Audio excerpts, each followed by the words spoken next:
Sometimes we describe people in our organizations as, I'll say the word, lemons. Nobody's a lemon. We're all born the same. I have immense faith and belief in the human spirit and people's capacity to achieve extraordinary things. Whether they are immigrants from third world countries or whether they were born with half of their face paralyzed. Whether they look as handsome as Jules or Peter or as beautiful as Lisa. I have this faith. We can do extraordinary things when we put ourselves in the right environment, and sometimes we need some help. I'm not the only one who thinks that people actually want to do good stuff at work. Business leaders who've got more experience than me actually share the same view. Fred DeLuca is the founder of one of the most successful franchise businesses globally.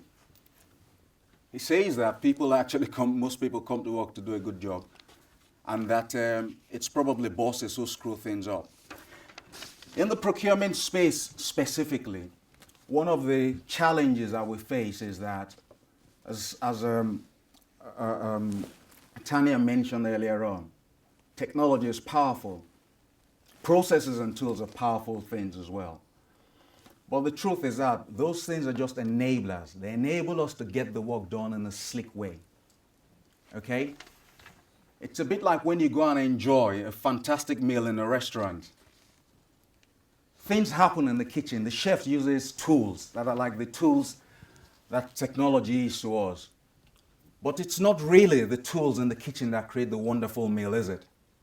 Because you and I can walk into that kitchen and pick up the same tools, the potato masher, the egg whisk. We can even follow the same recipe, which is basically our process. But it doesn't mean your cooking will come out like Gordon Ramsay's or Nigella Lawson, does it? Because the critical success factor, the critical ingredient is the chef's culinary skills. And that's the same thing in organizations, in procurement. Our people are the most critical factor in our success. So we have to help them find their mojo. We have to create the right climates. But if you work in procurement, those of you who might not be here physically, but you're probably listening to the recording or you might listen to this later on, don't wait for your CPO to get his act together. Take responsibility for your destiny and challenge yourself. And ask yourself whether you're bringing the best of yourself to the work that you do. Because you won't get the opportunity to have your career again or to live life again. God, Buddha, Hare Krishna, whatever you believe in, monkey, will only give you 10:30 on Thursday the 29th of April 2015 once. And then it's gone. So look inside and challenge yourself and push yourself. Think about your perspectives and be honest with yourself.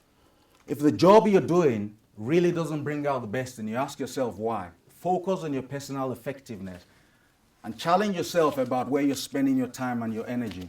If it's the things that are truly important and take you towards the goals of your procurement function, which should be aligned to the goals of the enterprise, or if you're just reacting, jumping around, trying to be busy on urgent things rather than important things. But we all need a bit of help to do that. When people ask me, oh, how did you do it in 14 years? Yes, I was hungry and I was listening to the song of my mojo, but I was also lucky. I was fortunate enough to work for some fantastic bosses that mentored me and taught me how to push myself, how to build muscle, and how to get results through other people around me.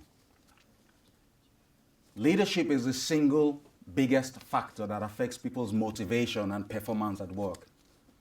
So while people are guys in procurement, my message is take responsibility for your growth and development and challenge yourself and think about your personal effectiveness. I recognize also that people always need a bit of help. So if you lead a team in procurement, whether you're the CPO in the big chair or whether you're a team leader with a team of 2 or 3 purchasing clerks, you're a leader.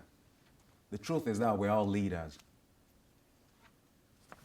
So challenge yourself and ask yourself if you're managing yourself properly and the people that you're responsible for.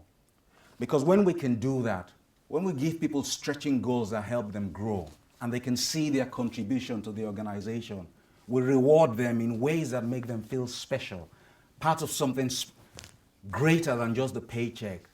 We can help them connect with their mojo, this fire that we all got burning in us. We create magic. And true procurement success is really about unleashing that magic in our people, because our people are the chefs in our procurement kitchen. Thank you very much for listening to me talk about people and procurement success.